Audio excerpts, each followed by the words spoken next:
প্রথমে আসি 61 নম্বরে, যেটি আমরা রেখেছি সিরিয়ালে, সেটি হলো যে আলেমের সাহচর্য, ওলামায়ে কেরামের সোহবত 1000 রাকাত নফল নামাজের চেয়েও উত্তম।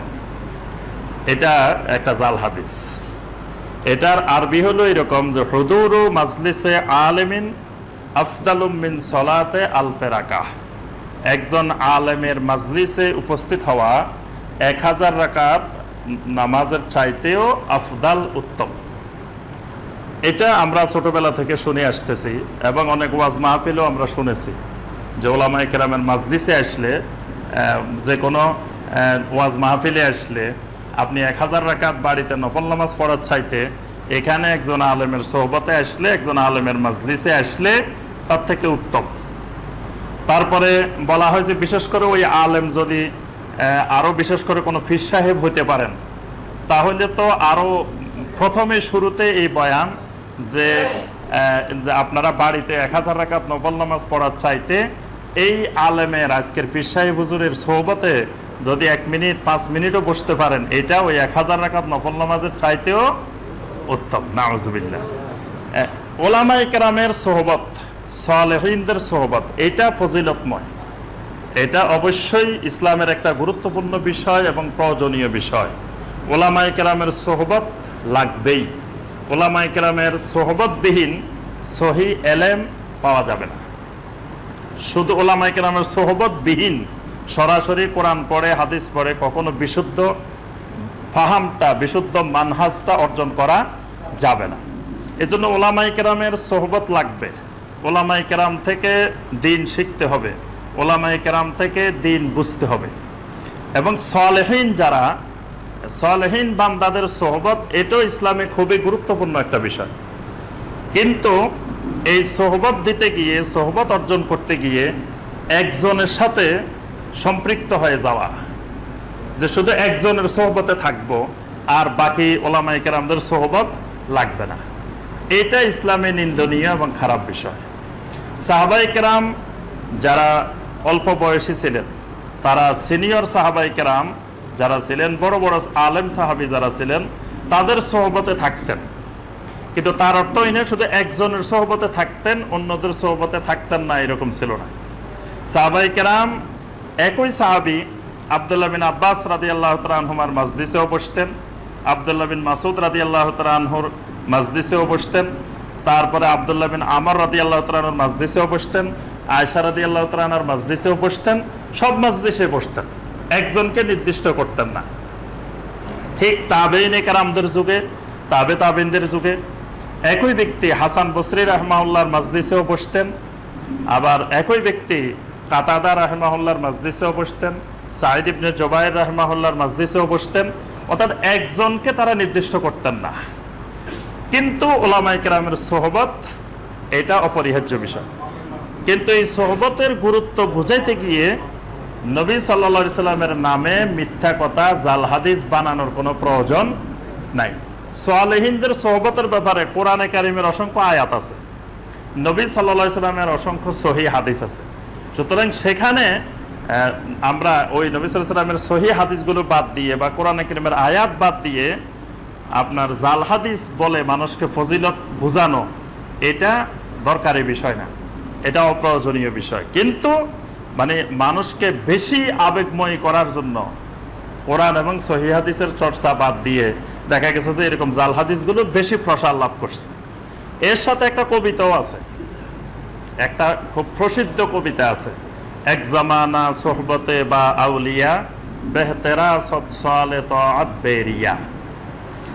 এটার অর্থ হলো এক জামানা সোহবতে বা আউলিয়া, অল্প একটু সময়, সামান্য সময় কোনো আউলিয়া কেরামের সোহবতে যদি থাকা যায়, এটা বেহতেরা সৎসালে তাআত বেরিয়া, রিয়াবিহীন 100 বছর, রিয়াবিহীন সৎ মানে 100 বছর রিয়াবিহীন ইবাদত করা, সালে তাআত মানে ভালো নেক আমল করা, আমল সালে করা, এটা উত্তম।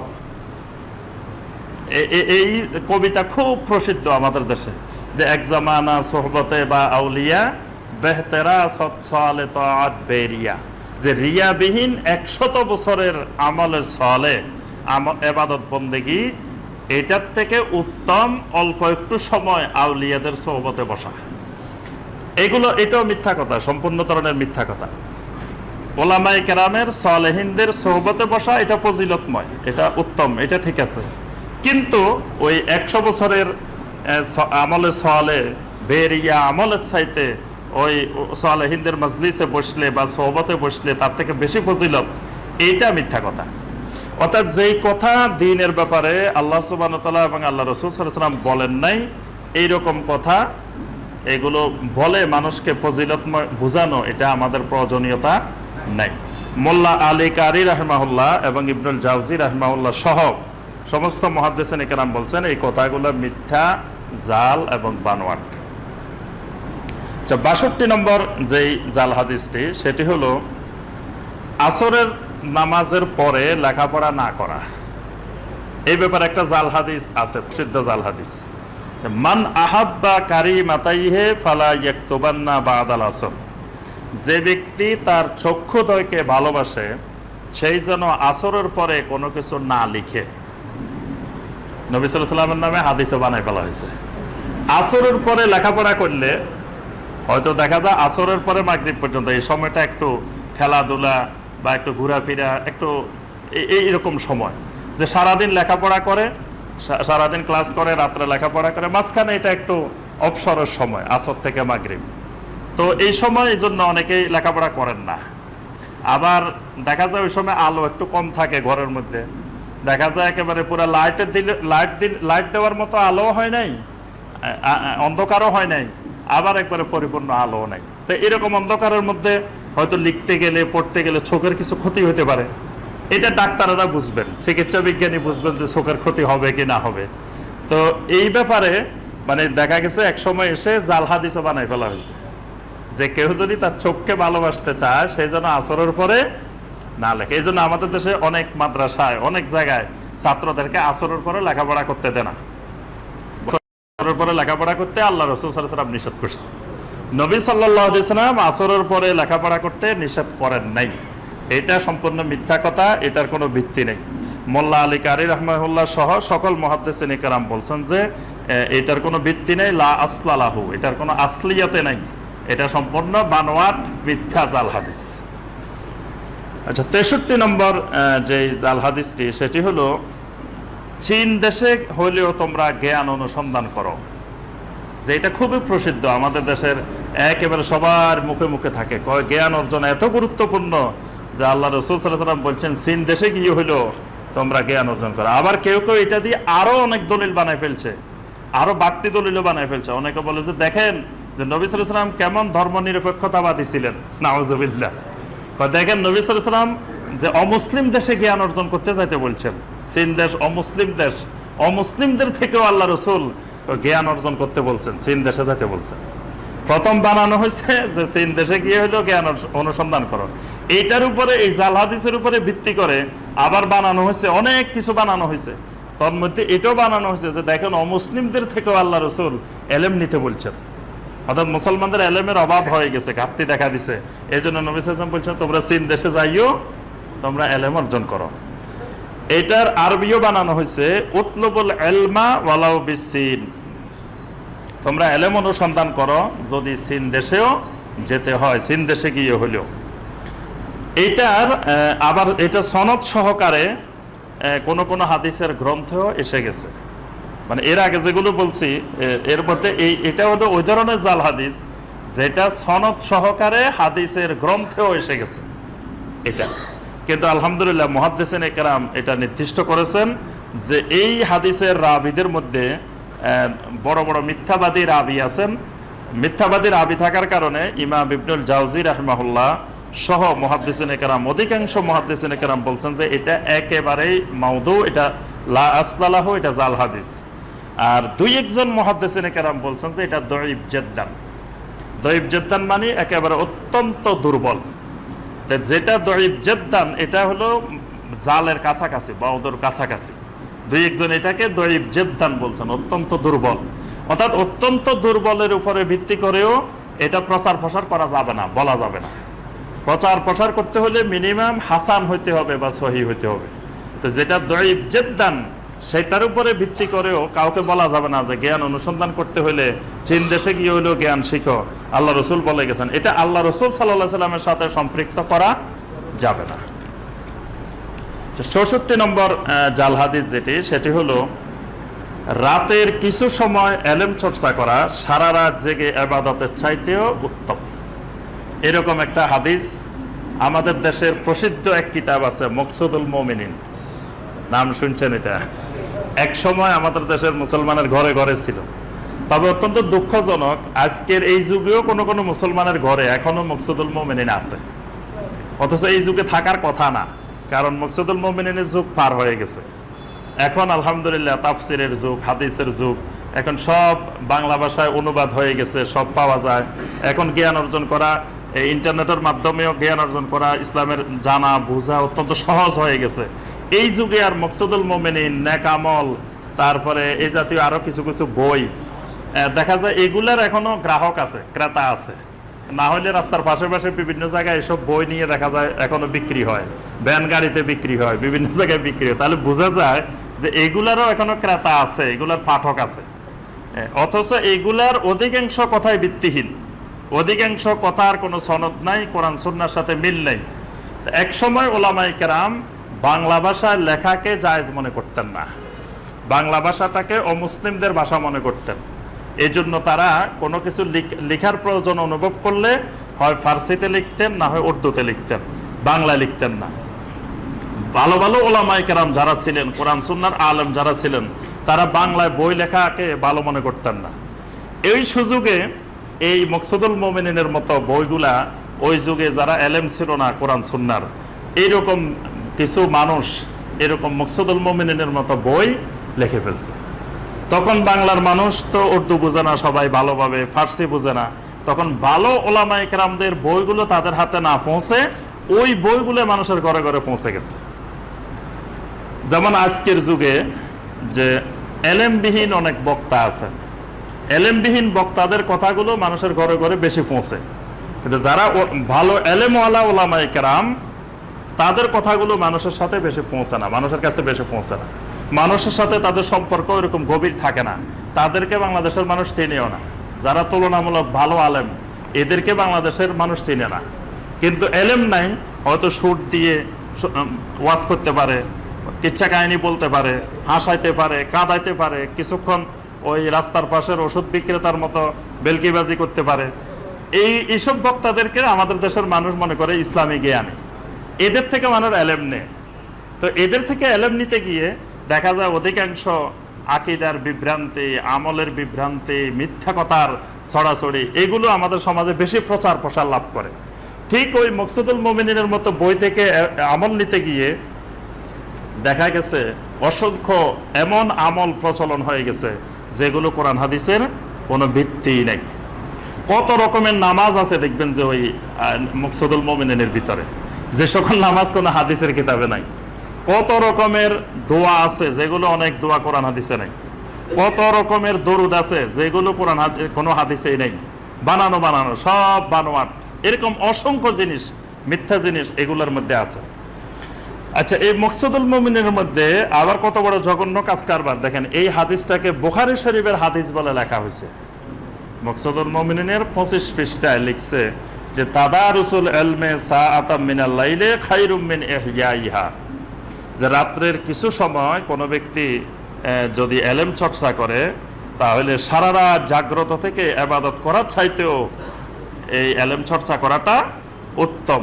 বুখারী শরীফের হাদিসে আছে। দেখেন কোথায় নিয়ে গেছে, একেবারে বুখারী শরীফ পর্যন্ত পৌঁছায় দিছে। অথচ এটা বুখারী শরীফের কোথাও এইরকম হাদিস নাই, বরং এটা সুনান আর দারেমি, দারেমির মধ্যে হুবহু এই কথা না, এইরকম একটা কথা সুনান আর দারেমির মধ্যে অত্যন্ত দুর্বল এবং বিচ্ছিন্ন সনদে ইবনে আব্বাস রাদিয়াল্লাহু তাআলা আনহুর বাণী হিসাবে দারেমির মধ্যে সংকলন করা হয়েছে। মানে রাত্রের কিছু অংশ এলেম চর্চা করার ফজিলত বর্ণনা করে ইবনে আব্বাসের একটা কাউল, ইবনে আব্বাস রাদিয়াল্লাহু তাআলা আনহুমার একটা বক্তব্য, নবী সাল্লাল্লাহু আলাইহি ওয়াসাল্লামের বক্তব্য না। ওখানে আসছে আব্দুল্লাহ বিন আব্বাস রাদিয়াল্লাহু তাআলা আনহুমার বক্তব্য হিসাবে একটা বক্তব্য ওখানে আসছে দারমির মধ্যে, তাও সেটা অত্যন্ত দুর্বল এবং বিচ্ছিন্ন সনদ, মানে সনদের ধারাবাহিকতা নেই, সনদটাই বিচ্ছিন্ন। এইরকম একটা দুর্বল সনদে দারমির মধ্যে আসছে, যেটাকে আমরা বিশ্বাস করার মতো বা প্রচার প্রসার করার মতো গ্রহণযোগ্য না। কিন্তু এটাকেই ওই মুকসাদুল মুমিনিনে বুখারী শরীফের হাদিস বলে, এই জাল হাদিসটা, মিথ্যা কথাটা, যেটা কোনো হাদিসের গ্রন্থে এইভাবেই এই হুবহু এই সনদে এইভাবে আসে নাই। অর্থাৎ রাত্রে কিছু সময় এলেম চর্চা করা, এলেম চর্চা করার ফজিলত তো সবসময়, এলেমের ফজিলত তো অবশ্যই আছে, এলেমের প্রয়োজনীয়তা, এলেমের গুরুত্ব, এলেমের ফজিলত, এলেম তো লাগবেই, এলেমবিহীন তো আমল করা যাবেই না। এবং ইসলামে আমলের থেকে এলেমের গুরুত্ব বেশি। এই জন্য আল্লাহ পাক প্রথম বলছেন ফাআলাম আন্নাহু লা ইলাহা ইল্লাল্লাহ, যে লা ইলাহা ইল্লাল্লাহ এটার আগে এলেম শিখা ফরজ। এলেম না হলে লা ইলাহা ইল্লাল্লাহ বোঝা যাবে না, ঈমান বোঝা যাবে না। ঈমান বুঝতে হলে এলেম লাগবে। এই জন্য ইসলামের প্রথম ওহী ইকরা, ইকরা বিসমি রাব্বিকাল্লাযী খালাক, পড়াশোনা করতে বলা হয়েছে ইসলামে। পড়াশোনা করলে আল্লাহকে চেনা যাবে। আল্লাহকে চিনতে হলে এলেম লাগবে, পড়াশোনা লাগবে। আমল করতে হলে আগে এলেম লাগবে। এই জন্য ইমাম বুখারী রাহিমাহুল্লাহ সহিহ আল বুখারীর মধ্যে একটা বাবে কায়েম করছেন, বাবুল ইলম কাবলাল কাউলে ওয়াল আমল। কথা বলার আগে, আমল করার আগে এলেমের অধ্যায়। মানে কথা বলতে হলে আগে এলেম লাগবে, আমল করতে হলে আগে এলেম লাগবে। এই প্রয়োজনীয়তা বোঝানোর জন্য ইমাম বুখারী রাহিমাহুল্লাহ বাব কায়েম করছেন, অধ্যায় শিরোনাম করছেন যে বাবুল ইলমে কাবলাল কাউলে ওয়াল আমল, কথা বলা এবং আমল করার আগে এলেমের অধ্যায়। এবং তিনি সাথে সাথে কোরআনের এই আয়াতটাকে দলিল দিচ্ছেন যে ফাআলাম আন্নাহু লা ইলাহা ইল্লাল্লাহ, কারণ ঈমানের সাথে আল্লাহ পাক এলেমের সম্পর্ক করছেন। বলছে তোমরা জেনে নাও, এলেম শিখো যে আন্নাহু লা ইলাহা ইল্লাল্লাহ, আল্লাহ সুবহানাহু ওয়া তাআলা ছাড়া সত্যিকারের কোনো মাবুদ নাই। এটা এলেম লাগবে, এটা বুঝতে হলে। তাহলে আমরা যে জিনিসটি বলছিলাম, এলেমের গুরুত্ব আছে, কিন্তু এলেমের গুরুত্ব বোঝানোর জন্য নবী সাল্লাল্লাহু আলাইহি ওয়াসাল্লামের নামে মিথ্যা প্রচার করার প্রয়োজনীয়তা নেই। 65 নম্বরের যে জাল হাদিসটা, এটা একটু বুঝতে হবে, এটা খুবই গুরুত্বপূর্ণ বিষয়। সেটা হলো এলেমকে দুই ভাগে ভাগ করা। মানে আমরা এর আগের জাল হাদিসের মধ্যে একটা জাল হাদিস বলছি যে আলেম এবং আরেফ, এরকম দুটি প্রচলিত পরিভাষা ভিন্ন ভিন্ন অর্থে আমাদের সমাজে প্রচলিত আছে। যে আলেম মানে যিনি শরীয়তের কোরআন সুন্নাহর জ্ঞান অর্জন করছেন, উনি হলেন আলেম। আর আরেফ মানে যিনি মারফতের জ্ঞান অর্জন করছেন। অর্থাৎ মারফতের জ্ঞানটা আলাদা আর কোরআন সুন্নাহর জ্ঞানটা আলাদা। এইভাবে দুই ভাগে ভাগ করা, এইটা মিথ্যা কথা।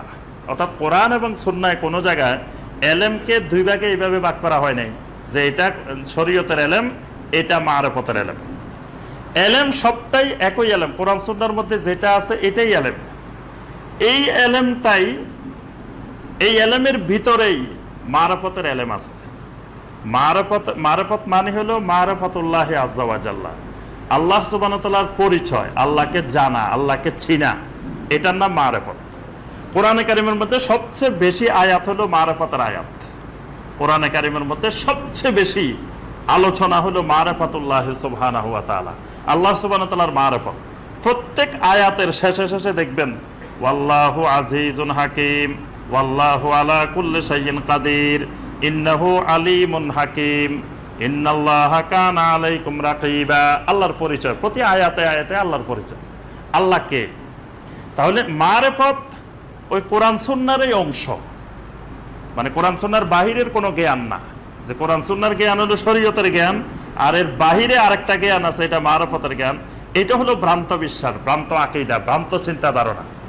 বরং কোরআন সুন্নাহর ভিতরেই মারফত অন্তর্ভুক্ত। যিনি কোরআন সুন্নাহর জ্ঞান অর্জন করবেন, উনি শরীয়তের জ্ঞান, মারফতের জ্ঞান, সব জ্ঞানই সেখানে আছে। এর বাহিরের থেকে কোনো জ্ঞান অর্জন করার তার দরকার নাই। কিন্তু আমাদের সমাজে এটাকে ভাগ করা হয়েছে যে এটা শরীয়তের জ্ঞান, এটা মারফতের জ্ঞান। এটা হলো মানে মিথ্যা কথা। কোরআন এবং সুন্নাহয় কোনো জায়গায় এইভাবে জ্ঞানকে দুই ভাগে ভাগ করা হয়নি। ঠিক আরেকটি আমরা 65 নম্বরে যেটা বলবো সেটি হলো এলমে জাহের আর এলমে বাতেন। যে এটা জাহেরি এলেম আর এটা বাতেনি এলেম। কোরআন এবং সুন্নাহর কোনো জায়গায় এলেমকে এইভাবে দুই ভাগে ভাগ করা হয় নাই। আলাদা করে সেপারেট করে যে এই জ্ঞানগুলো জাহেরি আর এই জ্ঞানগুলো বাতেনি। অর্থাৎ জাহেরি বাতেনি যত রকমের এলেম আছে সব এলেম কোরআন এবং সুন্নাহর মধ্যে আছে। বাতেনি এলেমও আছে, জাহেরি এলেমও আছে। সব এলেম কোরআন এবং সুন্নাহর মধ্যে যা আছে এগুলাই জাহেরি, এগুলাই বাতেনি। কিন্তু কথাটার আবার একটু গভীরভাবে বুঝতে হবে। মানে এলমে বাতেন, এলমে জাহের দুইটা আলাদা কোনো সাবজেক্ট না, আলাদা কোনো জ্ঞান না। জ্ঞান একটা, এলেম একটা, কিন্তু এলেমটার দুইটা পর্যায় আছে। এলমের দুইটা পর্যায় আছে, এটা খেয়াল রাখতে হবে। মানে এটা বিকৃত হয়েছে কিভাবে? কথাটা এলমে জাহের, এলমে বাতেন কথাটা ঠিক আছে, কিন্তু কথাটা আমরা বুঝে গেছি বিকৃত মাধ্যমে। এলেমের দুইটা পর্যায়। একটা পর্যায় হলো মানে প্রথমে আমরা যেটা জ্ঞান অর্জন করলাম, জানলাম, সাধারণভাবে জানলাম, এই জানাটা হলো এলেমের প্রাথমিক পর্যায়। এই জানাটা হয় জাহেরি। আর এলেমটা যখন গভীরভাবে ভিতরে কলব পর্যন্ত পৌঁছে যায় তখন এটা হয় বাতেনি এলেম। মানে এই এলেমটা একবার গভীরভাবে ভিতরে ঢুকে গেছে। বাতেন মানে ভিতরে লুকায়িত, এটা কালবের মধ্যে ঢুকে যায় এলেমটা। যেমন কয়েকটা উদাহরণ দিলে বুঝবেন। আমাদের দেশে দেখবেন সিগারেটের গায়ে বিভিন্ন জায়গায় লেখা আছে ধূমপান স্বাস্থ্যের জন্য ক্ষতিকর। এই এলেম আমাদের সবাই অর্জন হয়ে গেছে যে ধূমপান করলে ক্ষতি হয়, এটা জাহেরি এলেম। কিন্তু এই যে ধূমপান করলে কি কি ক্ষতি হয় উপরে দিয়ে মারাত্মক মারাত্মক ছবিও দেওয়া আছে, যে ফুসফুসে ক্যান্সার হয়, এটা হয়, এটা হয়, কত কিছু দেওয়া আছে না? এইখানে যত এলেম আমাদেরকে দেওয়া হয়েছে এগুলো সব জাহেরি এলেম। কিন্তু এত এলেম দেওয়ার পরেও আমাদের দেশে কি ধূমপান কমছে না বাড়ছে? বাড়ছে। তাহলে এত ক্ষতিকর, এত মারাত্মক, তারপরেও কেন খাচ্ছে?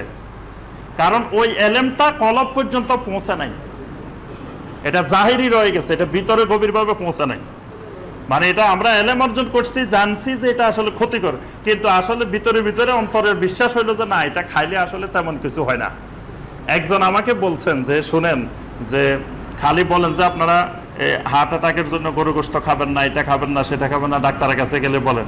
তো ভারতে যারা নিরামিষ বুঝি তারা তো গরু গোশত খায় না, হিন্দুরা তো এমনি খায় না, আরো নিরামিষ বুঝি যারা তারা তো কিছুই খায় না, তো তাদের কেন হার্ট অ্যাটাক হয়? আচ্ছা, ধূমপান করলে ক্যান্সার হয়, তো ধূমপান ছাড়া যে ধূমপান করে না তারও তো হয়। অর্থাৎ তার ভিতরে, তার কলবে বিশ্বাস হইলো যে আসলে ধূমপানের সাথে ক্যান্সারের কোনো সম্পর্ক নাই, এটা হয় না। এটা যে এলেমটা আমাদেরকে দেওয়া হয়েছে সিগারেটের গায়ে, এলেমটা এত ঠিক কথা না, কিন্তু এলেমটা কিন্তু দেওয়া হয়েছে খুব গভীরভাবে, এবং এটার পিছনে কত ব্যয় করা হচ্ছে যে প্রচার প্রসারের জন্য।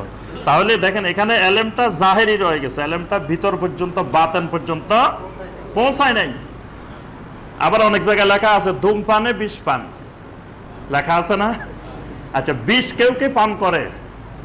বিষ খাইতে দেখছেন মানুষকে? দুই একজন হঠাৎ লক্ষের মধ্যে একজন খাইছে কোনো কারণে, অনেক করুণ পরিস্থিতিতে গিয়ে খাইছে, বাকিরা কিন্তু খায় না।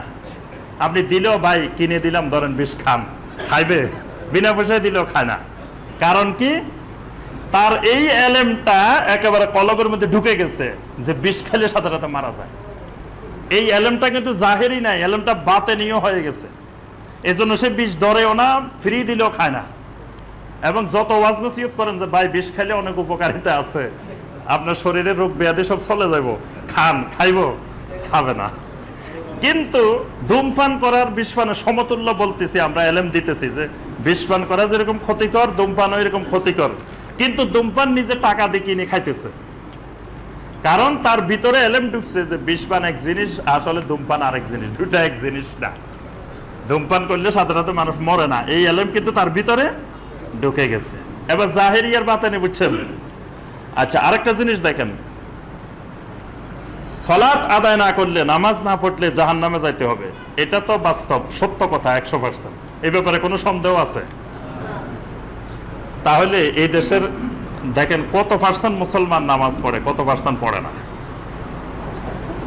5% ধরেন সর্বোচ্চ 5 ওয়াক্ত নামাজ পড়ে, আর 95% পড়ে না। কেন পড়ে না? তাদের ভিতরে তাদের জাহেরি এলেম হয়েছে নামাজ না পড়লে জাহান্নামে যাইতে হয়, আর বাতেনি এলেম যেটা ঢুকছে ভিতরে, সেটা ঢুকছে নামাজ না পড়লে অসুবিধা নাই, একবার লা ইলাহা ইল্লাল্লাহ পড়ছি, বাস কয়দিন পরে তওবা করে ফেলবো, আল্লাহ মাফ করে দিবে, বা হজ করে ফেলবো সব মাফ হয়ে যাবে, বা উমরা করে ফেলবো সব মাফ হয়ে যাবে। ভিতরে কিন্তু এটা ঢুকে গেছে।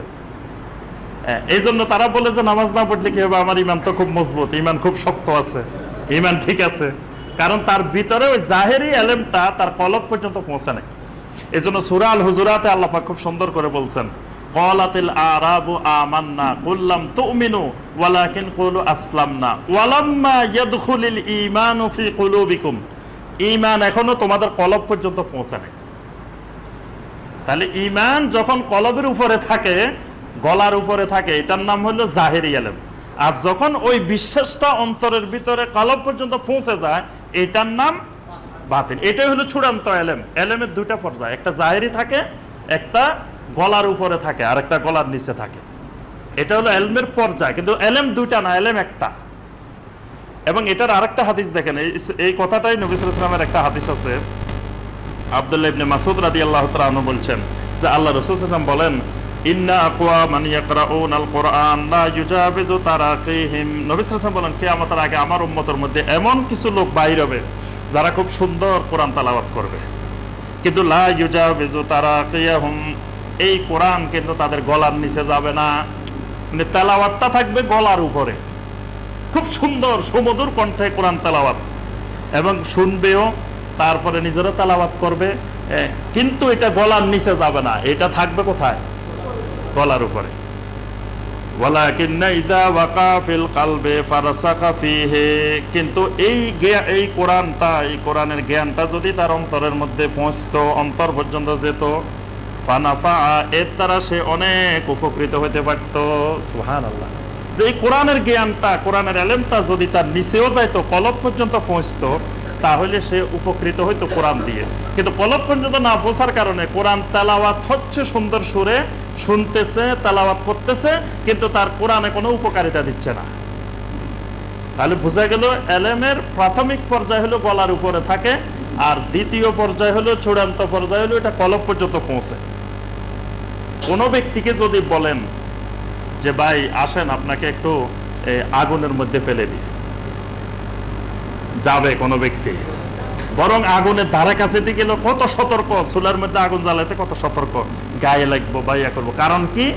তার এলেমটা যে আগুন লাগলে মানুষ মরে যায়, ক্ষতিগ্রস্ত হয়, শাস্তি হয়, মানে সে কষ্ট পায়, এই এলেমটা তার জাহেরি থেকে বাতন পর্যন্ত পৌঁছে গেছে।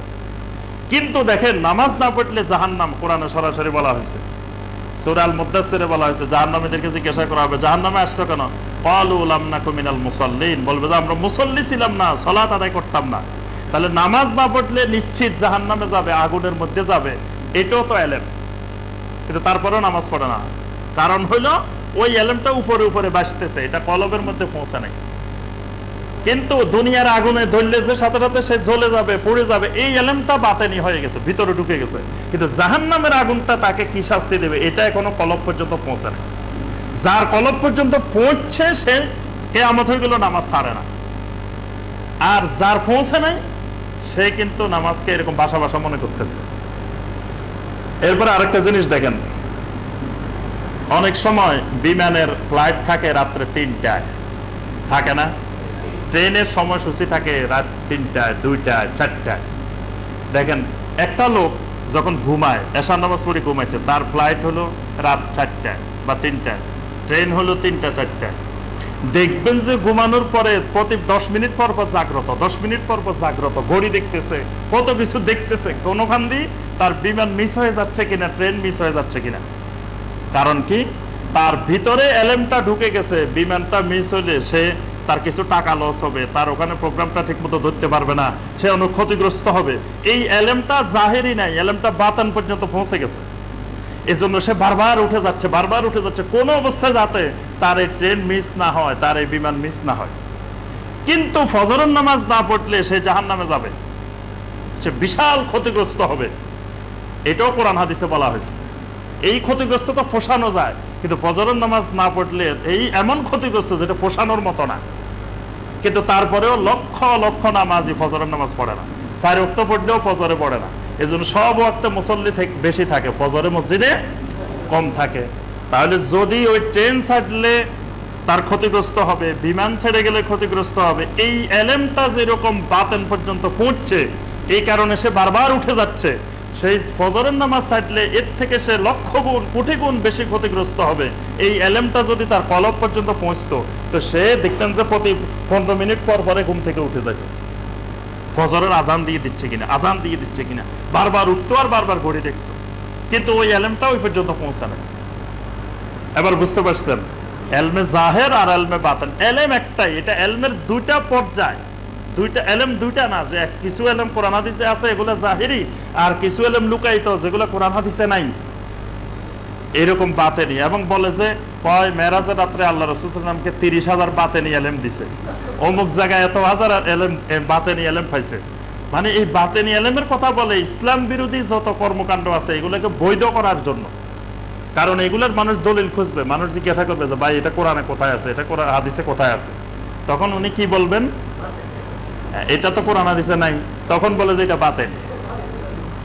মানে ইসলাম বিরোধী শিরক এবং বেদাতকে অনুমোদন দেওয়ার জন্য এইভাবে এলেমকে ভাগ করা হয়েছে। ভাগ করে বলা হয়েছে যে এলেম দুই রকমের, একটা জাহেরি এলেম আর একটা বাতেনি এলেম। আসলে জাহেরি বাতেনি আলাদা কোনো এলেম না, কোরআন সুন্নাহর এলেমটাই কিছু মানুষের প্রথম পর্যায়ে জাহেরি থাকে, চূড়ান্ত পর্যায়ে পরবর্তীতে এটা বাতেন পর্যন্ত, কলবের পর্যন্ত পৌঁছে যায়।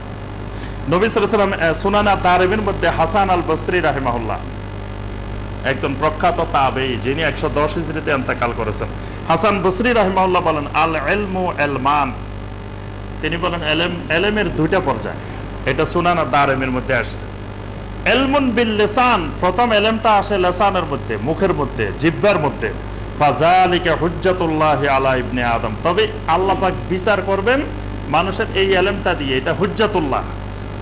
মানে আল্লাহ পাক বিচার করবেন বলতে আপনি অন্তরে একটা লুকায়িত রাখছেন, কি লুকায়িত রাখছেন সেটা তো আর আমাদের পক্ষে জানা সম্ভব না। মুখে যেটা বলবেন সেটা দিয়ে তো আমরা বিচার করব আপনি কি বলতে চাচ্ছেন।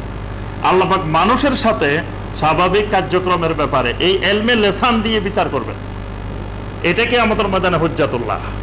এই জন্য আমাদেরকে ইলমে লিসানের ব্যাপারে খুব সতর্ক করা হয়েছে, গীবত না করার জন্য, মিথ্যা না বলার জন্য। এখন আমি মুখে সত্যই বললাম, অন্তরে আরেকটা লুকায়িত রাখছি, অন্তরটা তো আর আমাদের পক্ষে জানা সম্ভব না। এই জন্য মানুষের সাথে স্বাভাবিক আচার আচরণে, মুআমালাতে আল্লাহ পাক বিচার করবেন ইলমে লিসান দিয়ে। আরেকটা ইলম হলো ইলমুন বিল কলবে, অন্তরের ইলম, ফাযালিকাল ইলমুন নাফি। এটাই হলো হাসান বসরি রাদিয়াল্লাহু তাআলা থেকে একটা হাদিস আসছে। আবু হুরায়রা রাদিয়াল্লাহু তাআলা বলেন যে হাফিজতু মিন রাসূলিল্লাহ সাল্লাল্লাহু আলাইহি ওয়াসাল্লাম বিআইন, আমি নবী সাল্লাল্লাহু আলাইহি ওয়াসাল্লাম থেকে 2 পাত্র ইলম অর্জন করছি, 2 বালতি ইলম নবী সাল্লাল্লাহু আলাইহি ওয়াসাল্লাম থেকে আমি অর্জন করছি। ফাআম্মা আহাদুহুমা ফাবাসাসতুহু, এক পাত্র ইলম আমি তোমাদেরকে দিয়েছি, তোমাদের কাছে বলে দিছি। ওয়া আম্মাল আখার ফালাউ বাসাসতুহু কুতিয়া হাযাল বালউম, আরেক বালতি ইলম, আরেক পাত্র ইলম যেটা আমার কাছে আছে, এটা যদি আমি তোমাদের কাছে প্রকাশ করা থাকে তবে আমার গলা কাটা যাবে। এটা কার বক্তব্য? আবু হুরায়রা রাদিয়াল্লাহু তাআলা আনহুর বক্তব্য। তাহলে এই ইলমটা কোনটা, যেটা উনি প্রকাশ করছেন এক বালতি, আরেক বালতি প্রকাশ করেন নাই। এটা দিয়ে আবার অনেকে কয় যে এই যে প্রকাশ করেন নাই দেখেন এটা বাতেনি ইলম, আবু হুরায়রার বাতেনি ইলম। সমস্ত মুহাদ্দিসিনে কেরাম এই হাদিসের ব্যাখ্যায় বলছেন যে এখানে তিনি যেটা প্রকাশ করেন নাই বলছেন, এটা দিয়ে তিনি বুঝাতে চাইছেন যে নবী সাল্লাল্লাহু আলাইহি ওয়াসাল্লাম অসংখ্য হাদিসে অসংখ্যবার খোলাফায়ে রাশিদিনের পরে জালেম শাসকেরা আসবে, উমাইয়া যুগের যে জালেম, বড় বড় জালেম শাসকেরা আসছে, এই শাসকদের সম্পর্কে নবী সাল্লাল্লাহু আলাইহি ওয়াসাল্লাম সতর্কবাণী করছেন যে খোলাফায়ে রাশিদিনের পরে এইরকম অনেক শাসক আসবে যারা কোরআন সুন্নাহর বাহিরে চলে যাবে, কোরআন সুন্নাহর বিধি বিধান শিথিল হয়ে যাবে, এরকম অনেক কথা নবী সাল্লাল্লাহু আলাইহি ওয়াসাল্লাম বলছেন। এই জন্য আবু হুরায়রা রাদিয়াল্লাহু তাআলা আনহু 60 হিজরির ফিতনা থেকে আল্লাহর কাছে সবসময় পানা চাইতেন, দোয়া করতেন, কাউকে কিছু বলতেন না, খালি বলতেন আল্লাহুম্মা ইন্নী আউযু বিকা মিন সিত্তিন, আল্লাহ 60 দশকের ফিতনা থেকে আপনার কাছে পানা চাই।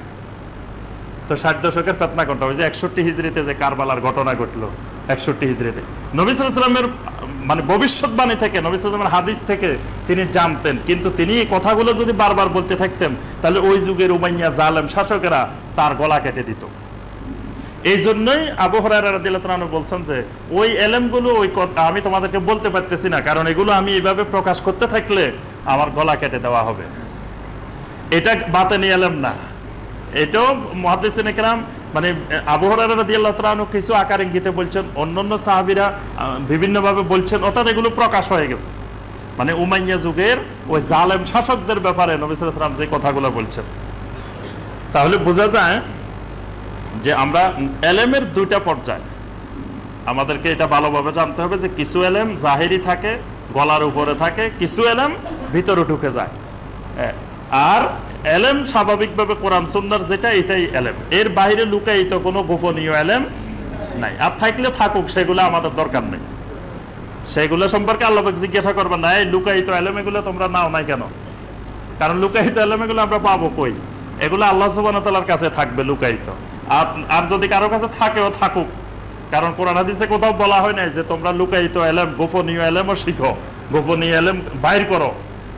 কয়দিন আগে আমরা দেখছি মিরপুরে কোন বাড়িতে গুপ্তধন তালাশ করতেছে, গুপ্তধন বাহির করতেছে। তা আমরা এরকম গুপ্তধন বাহির করার দায়িত্ব আল্লাহ পাক আমাদেরকে দেন নাই। তো যিনি গুপ্তধনের মালিক, যার কাছে আছে, তিনি নিয়ে বসে থাকুক, আমাদের কিছু করার নাই। কিন্তু আমাদের এটা দায়িত্ব, কর্তব্য না। তবে এলমের দুইটা পর্যায়। আচ্ছা, 66 নম্বর যে জাল হাদিসটা, সেটা হলো আমাদের সমাজে একটা প্রচলিত কমন কথা আছে, ভক্তিতেই মুক্তি। এটা শুনছেন? কয় ভক্তি করলে কিন্তু অনেক কিছু মিলে। এইটা যারা জাল হাদিস বানাইছে, ওই শয়তানেরা এটাও বানাইছে। কারণ জাল হাদিস খাওয়াইতে হইলে আগে এটা লাগবে। কারণ জাল হাদিস খাওয়াইতে হইলে আপনার, তারা প্রথম মক্কা মদিনায় গেছে, জাল হাদিস বানায় বানায় সুন্দর করে এগুলো নিয়ে নিয়ে মক্কা মদিনায় গেছে। যাই দেখছে আলহামদুলিল্লাহ মক্কা মদিনার ওলামায়ে কেরাম, মক্কা মদিনার মুসলিম, তাদের ঈমান এত মজবুত, তাদের মধ্যে কোনো জাল হাদিস ঢুকাইতে পারতেছে না। পরবর্তীতে তারা ওই বাসরা, কুফা, মিশর ওইসব দিকে ছড়াই পড়ছে, এইদিকে না পেরে। তখন ওইসব দিকে যাই প্রথম একটা জাল হাদিস ঢুকাইছে, যাই বললো যে শোনো, ভক্তিতে মুক্তি। আগে আমাকে ভক্তি করতে হবে, যে আমি যা বলবো আগে তোমার ভক্তি থাকতে হবে। ভক্তি থাকলে তুমি অনেক কিছু থেকে এমনি নাজাত পাই যাবে, এমনি তোমার সব ঠিক হয়ে যাবে। তো এই ভক্তির কথা দিয়ে আস্তে আস্তে জাল হাদিস খাওয়াইছে, জাল হাদিস ঢুকাইছে। সকল মুহাদ্দিসিনে কেরাম বলেন, এই জাতীয় ভক্তির ব্যাপারে যত রকমের হাদিস আছে, এগুলো সব জাল হাদিস, সব বানোয়াট, সব মিথ্যা কথা।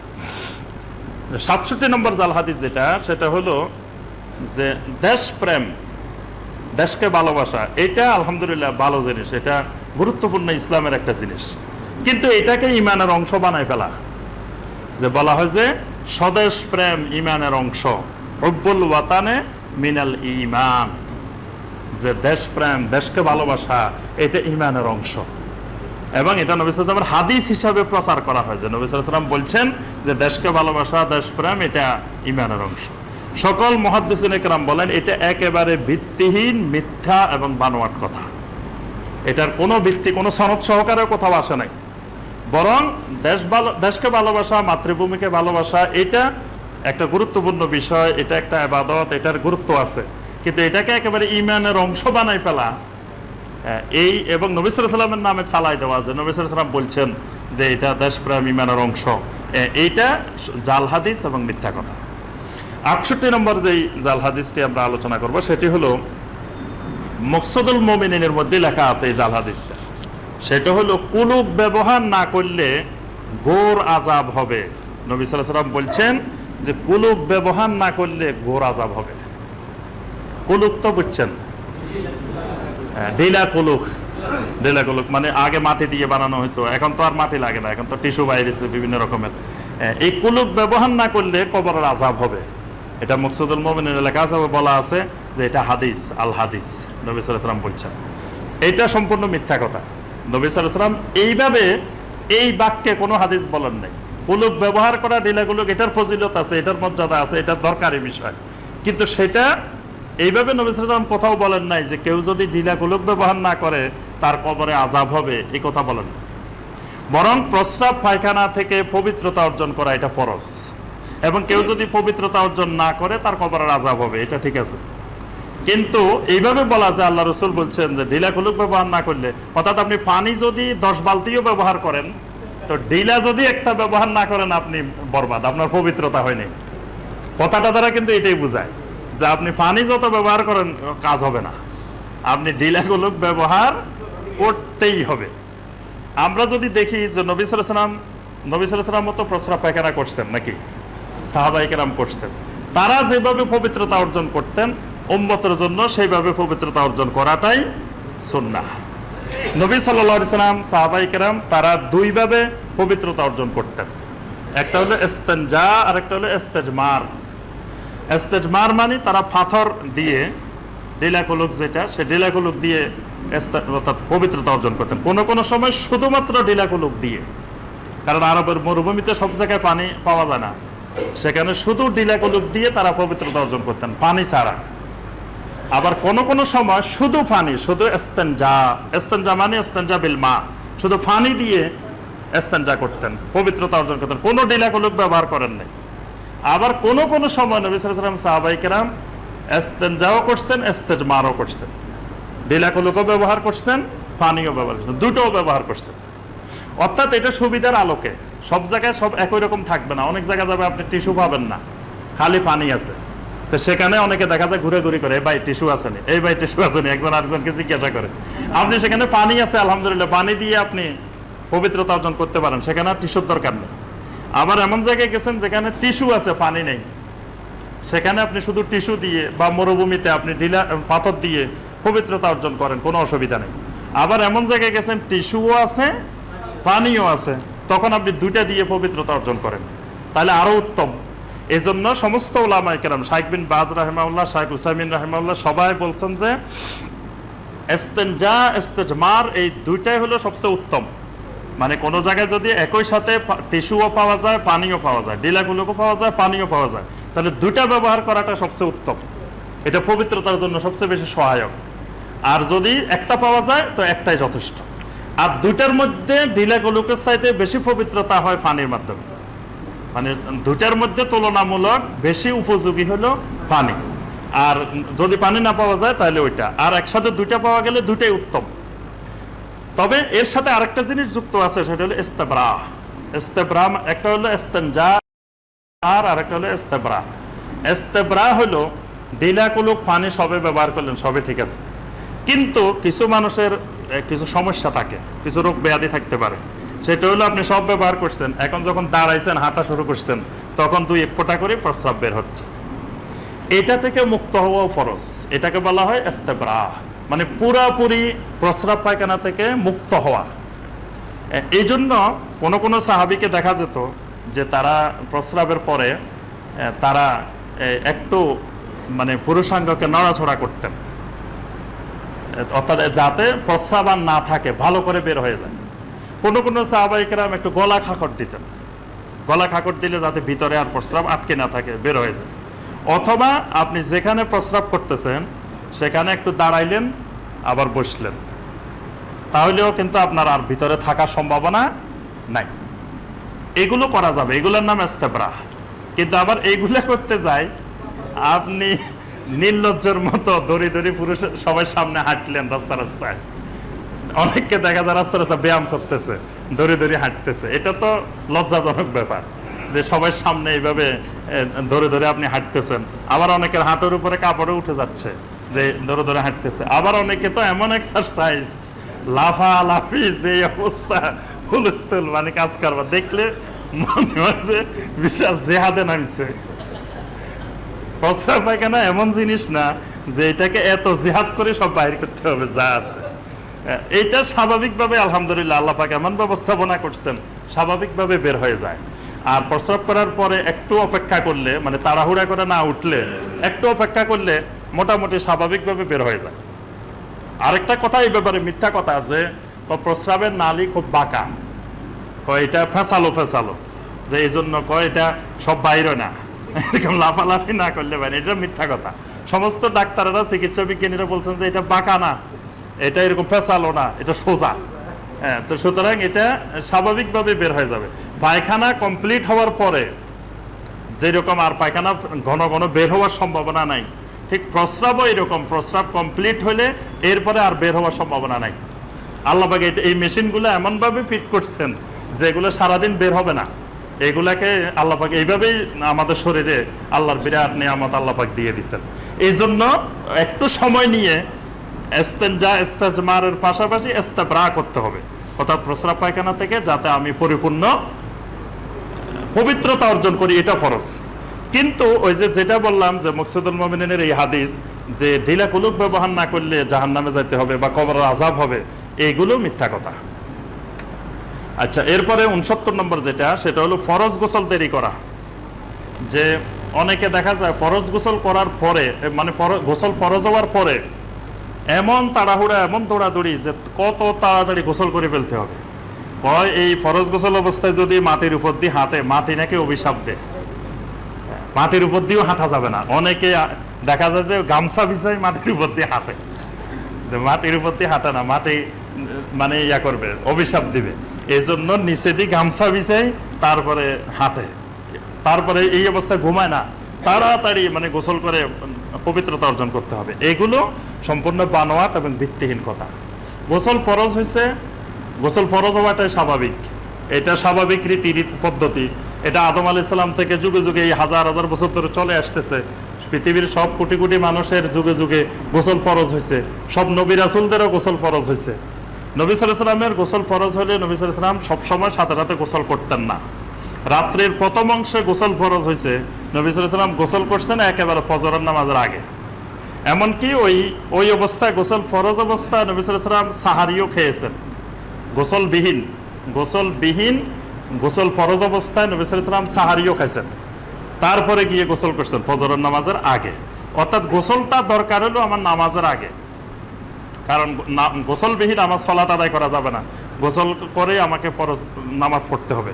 সুতরাং এর আগ পর্যন্ত কোনো কারণে যদি আমি গোসল বিলম্ব করি, কোনো অসুবিধা নাই। তবে ইচ্ছা করে আবার বিলম্ব করা ঠিক না, যদি সুযোগ থাকে করে ফেলাটা ভালো। কিন্তু কোনো কারণে না করতে পারলে যে অভিশাপ দিবে জমিনে বা সে গুনাহগার হইব, নাপাক অবস্থায় বসে আছে, এটা ঠিক না। তবে নাপাক অবস্থায় যে শরীর হুকুমগুলো আছে, যেমন কোরআন তেলাওয়াত করতে পারবে না বা আরো কিছু বিধিবিধান আছে, এগুলো মেনে চলতে হবে।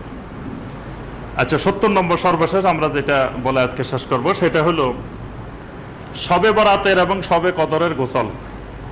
দেখবেন অনেক বইতে আছে, শবে বরাতের রাত্রিতে মাগরিবের পরে যদি আপনি গোসল করেন, গোসল করে উঠার পরে শরীরের থেকে যত পানি ঝরবে, সব পানির সাথে আপনার সব গুনাহ ঝরে যাবে।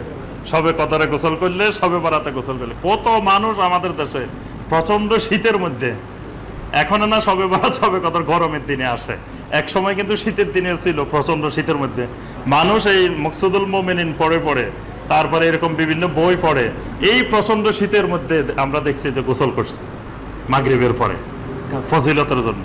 সরল প্রাণ মানুষগুলো যে নবী সাল্লাল্লাহু আলাইহি ওয়াসাল্লামের কথা মনে করে, তারা কিন্তু এই কষ্টও করছেন।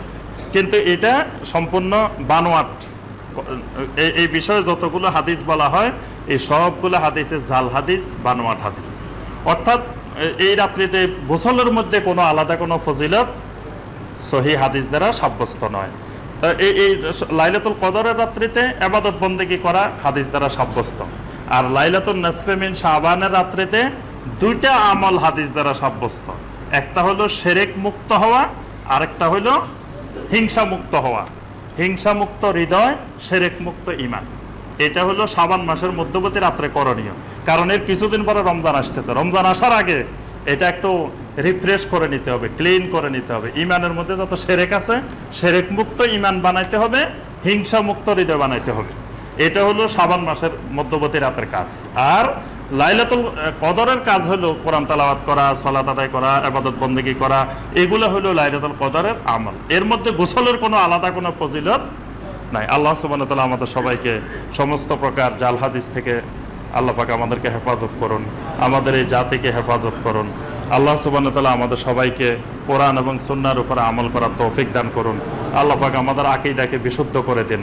শিরক মুক্ত ঈমান, বিদআত মুক্ত সুন্নতি আমল আল্লাহ পাক আমাদেরকে নসিব করুন। আমিন ইয়া রাব্বাল আলামিন। সুবহানাকা আল্লাহ।